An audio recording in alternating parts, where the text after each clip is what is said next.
Good morning students. Previous lectures में हमने 2 या 3 लेक्चर्स हमारे हुए हैं। उसमें हमने सॉफ्ट स्किल्स के बारे में हल्की सी बात की है, उसके बाद टीम वर्क के बारे में बात की है, उसके बाद हमने कम्युनिकेशन और उसके बैरियर्स के बारे में लिटिल बिट ऑफ शेयरिंग की है। आज what is the importance of communication in a business organisation. आप लोगों को एक चीज़ का अच्छी तरह से पता है कि what is the role of communication in our life. हम लोग काउंटलेस टाइम्स इसको डिस्कस भी कर चुके हैं। It is the backbone of any organisation. Okay, चाहे वो फैमिली है चाहे ऑर्गेनाइजेशन है, communication is very important.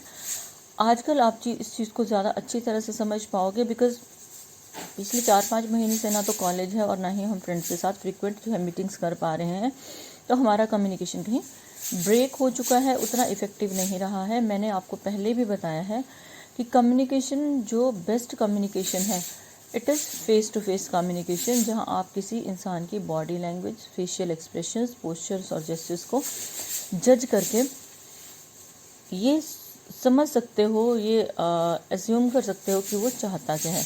Because at time everything goes fine, language बिल्कुल ठीक है, लेकिन जो बॉडी लैंग्वेज है वो सपोर्टिव ही नहीं होती, तो वी फील लाइक कि नहीं, आज जो है वो इंसान जो है वो पॉजिटिवली हमें रिसीव नहीं कर रहा है। लेकिन अगर हम टेलीफोनिक कन्वर्सेशन करते हैं, हमें कोई पता नहीं होता है कि वो इंसान किस तरह की सोच हमारे लिए रख रहा है। तो अब हम बात करेंगे बिजनेस ऑर्गेनाइजेशन की कम्युनिकेशन के बारे में। बिजनेस ऑर्गेनाइजेशन की अगर ग्रोथ करनी है तो कम्युनिकेशन बहुत ज़्यादा ज़रूरी है। अगर कुछ ऑर्गेनाइजेशनल गोल्स को अचीव करना है ताकि ऑर्गेनाइजेशन स्मूथली फंक्शन करे, तो हमारा जो है वो क्या होना चाहिए, effective and well planned communication होना चाहिए। ये नहीं है कि जाके बिना वजह हमने बैठना है, लेकिन जब भी हम कम्युनिकेट करेंगे एज अ टीम तो हम उन चीज़ों के बारे में डिस्कस करेंगे जो हमारे ग्रोथ के लिए हेल्पफुल हैं, हमारी ऑर्गेनाइजेशन के लिए हेल्पफुल हैं और हमारी ऑल ओवर डेवलपमेंट के लिए हेल्पफुल हैं। हेल्दी वर्किंग एनवायरनमेंट क्रिएट करने के लिए बहुत ज़रूरी है कम्युनिकेशन। बिकॉज आपको अच्छी तरह से पता है कि अगर हमारे अंदर कोई इलविल नहीं है, कोई जेलिस नहीं है, किसी तरह का नेगेटिव सोच नहीं है, तो क्या होगा, हम बैठ के आराम से बात कर सकते हैं। और हम बात क्या करेंगे, वर्किंग एनवायरनमेंट को हेल्दी रखने के लिए। मैंने आपको पहले भी कई बार बताया है कि जनरली क्या होता है कि हम प्रोफेशनल और पर्सनल लाइफ की जो कम्युनिकेशन है उसको मिक्स करते हैं। तो जो प्रोफेशनल कम्युनिकेशन है वहाँ पे आपकी पर्सनल कम्युनिकेशन ना आए तो बेटर है, या आए तो बहुत ज़्यादा कोई इंपॉर्टेंट या सीरियस इशू है तो वही आना चाहिए। Generally you might have seen लोग बैठ के फैमिलीज़ की डिस्कशंस करते हैं, फैमिली की कम होती है, किसी थर्ड पर्सन की ज़्यादा होती है। That is not positive. अगर proper planning at manager level करनी हो, मैनेजर ने प्लानिंग करनी है, तो उसके लिए भी कम्युनिकेशन ज़रूरी है। तो मैनेजर प्लान कैसे करेगा कि मैंने आज का टारगेट क्या रखना है, किन लोगों को इन्वॉल्व करना है, कौन सी टीम मेरे साथ रहेगी, ये सारा जो है मैनेजरियल प्लानिंग का हिस्सा रहता है। उसके बाद है आपका essential for healthy personal relations. अगर आप कम्युनिकेट करते रहोगे तो कोई इलविल नहीं आएगी, कोई बैरियर्स नहीं आएंगे, आपको आइस ब्रेक नहीं करनी पड़ेगी, आप बातचीत करते रहोगे। देयर इज़ अ सेइंग कि सुबह आप एक वार्म सी हेलो करते हो, इसका इम्पैक्ट पूरा दिन रहता है, या किसी को स्माइल भी देते हो तो इम्पैक्ट पूरा दिन रहता है। तो ये वो वाला एस्पेक्ट है।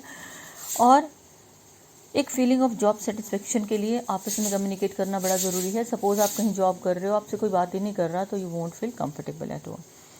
Essential for cordial external relations, जो दिखते हैं रिलेशंस उनको अच्छा रखने के लिए भी कम्युनिकेशन ज़रूरी है, आइडिया शेयरिंग ज़रूरी है।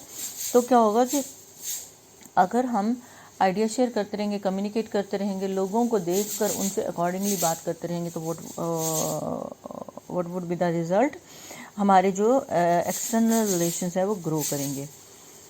अब है डिफरेंट मोड्स ऑफ कम्युनिकेशन। हमने थोड़ा सा पहले भी किया था प्रीवियस लेक्चर में भी। It is one way communication. What is a communication, जब हम इंफॉर्मेशन सेंडर और रिसीवर के बीच में जाती है, one way communication and two way communication. One way communication, sender has his और हर से, सेंडर ही बोलेगा, कोई रिस्पॉन्स नहीं आएगा रिसीवर से। जैसे आज की डेट में मैं आपको वीडियो सेंड कर रही हूँ, मुझे कोई रिस्पॉन्स नहीं आ रहा है, मैं आपको फील नहीं कर पा रही हूँ, तो वन वे कम्युनिकेशन है। What is two way communication, sender जो है वो सेंड कर रहा है मैसेज, जैसे हमारी क्लासरूम टीचिंग है, सबसे बढ़िया एग्जाम्पल है। तो वो क्या है, आप कुछ बोलोगे भी नहीं, you are sitting there, what are you doing, then you are sending message through your eyes, through your body language, through your postures, through your gestures, अपनी भावनाओं को जिस तरह से आप एक्सप्रेस कर रहे हो, that is your communication. Fine. Now अगर आप एक कम्युनिकेशन की बात करो कि सपोज आप किसी से, मान लो आप एक स्पीच दे रहे हो लेकिन सामने वाला उसको रिस्पॉन्ड ही नहीं कर रहा है, आपकी तरफ देख नहीं रहा है, तो क्या हो गया, वो वन वे कम्युनिकेशन हो गया। छोटे बच्चों के साथ आप कम्युनिकेट करते हो, वो टू वे होता है कि वो बात नहीं कर पाते लेकिन आइज़ और हाथों के थ्रू वो आपको कम्युनिकेट करते हैं। Fine. Two way communication is always better than one way communication. One way communication में रिसेप्शन कम रहती है, टू वे कम्युनिकेशन में हम चीज़ों को समझते हैं। वर्बल नॉन वर्बल कम्युनिकेशन क्या होता है? वर्बल कम्युनिकेशन क्या है? रिटन और spoken words. Oral communication face to face होता है, जैसे कई बार हम बोल देते हैं कि बेटा आपने ऐसा काम नहीं करना है, इससे प्रॉब्लम हो सकती है, लेकिन अगर हम रिटन में जाएंगे तो हर चीज़ आपको नोटिस बोर्ड पे ही मिलेगी। और जो ओरल कम्युनिकेशन है वो टेलीफोनिक या वीडियो कॉन्फ्रेंसिंग के थ्रू भी हो सकता है। रिटन कम्युनिकेशन है लेटर, मेमोज, रिपोर्ट्स, कुछ भी हो सकता है। फाइन। जो नॉन वर्बल कम्युनिकेशन है, ना तो वो ओरल है और ना ही रिटन है, ये फेशियल एक्सप्रेशंस के थ्रू होता है। Non verbal means through facial expressions, postures, gestures, आपके भावों को पढ़ के सामने वाले को समझना होता है। और जो नॉन वर्बल कम्युनिकेशन है ये बहुत ज़्यादा इफ़ेक्टिव है एज़ कम्पेयर टू वर्बल, क्योंकि हमारा दिमाग जो चाहता है वो नॉन वर्बल कम्युनिकेशन में सामने आता है। अब एक है फॉर्मल और इनफॉर्मल कम्युनिकेशन। मैंने आपको पहले भी बताया है जितना भी ऑफिशियल कम्युनिकेशन है वो सारा फॉर्मल है।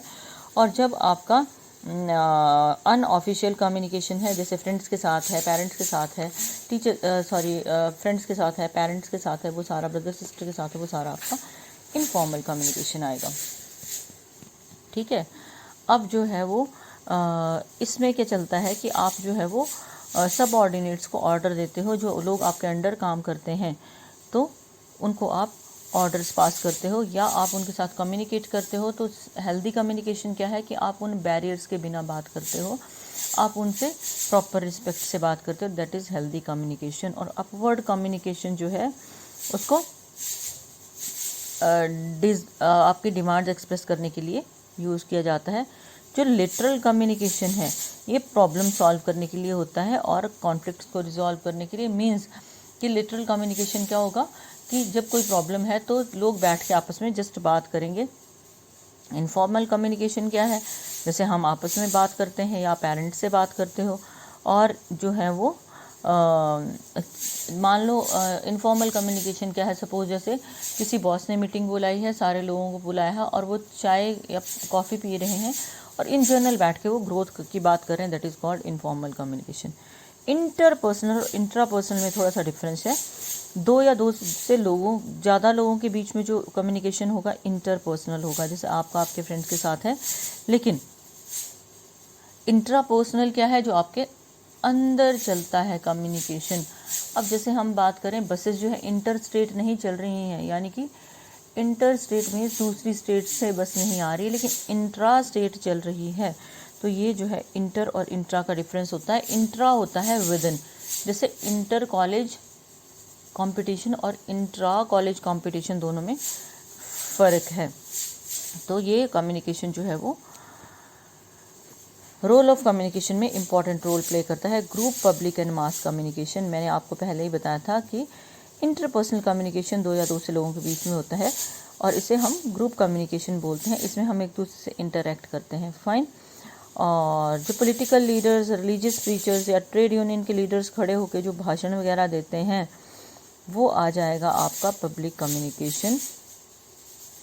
और जो मास मीडिया है वो आ जाएगा मास कम्युनिकेशन। मास मीडिया में आपका टेलीविज़न आ जाता है, फिल्म्स हैं, बुक्स से सारा मास मीडिया कम्युनिकेशन आता है। सो आज आप इन पे थोड़ा सा वर्कआउट करोगे। एक नेक्स्ट क्वेश्चन मैं आपको करवाऊंगी, what is essentials of effective communication. अभी तक आपको पता लग गया होगा रोल ऑफ कम्युनिकेशन क्या है। 7 C's हम बोलते हैं। क्लैरिटी, जो भी आप बोल रहे हो, जो चीज़ें आपके माइंड में है वो बिल्कुल क्लियर होनी चाहिए, ब्लर्ड नहीं होनी चाहिए, कन्फ्यूजन नहीं होना चाहिए। कैंडिडनेस मीन्स आपको स्ट्रेट फॉरवर्ड होना है और ओपनली बात करनी है। कोई बात ऐसी नहीं करनी है जो सामने वाले को समझ नहीं आ रही है और आप जो है वो उसको कम्युनिकेट करने की कोशिश कर रहे हो, सामने वाले को आपने कन्वे करना है। उसके बाद करेक्टनेस, आपकी लैंग्वेज सही होनी चाहिए, भाषा पे पकड़ होनी चाहिए, फैक्ट्स एक्यूरेट होने चाहिए और भाषा जो है वो क्लियर होनी चाहिए।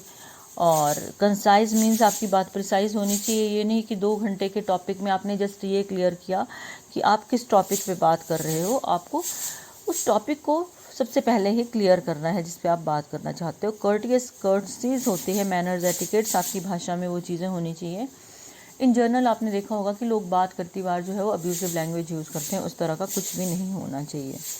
कंप्लीट होनी चाहिए, जो भी आप कन्वे करना चाह रहे हो आपकी बात वो कंप्लीट होनी चाहिए, इनकम्प्लीट नहीं होनी चाहिए।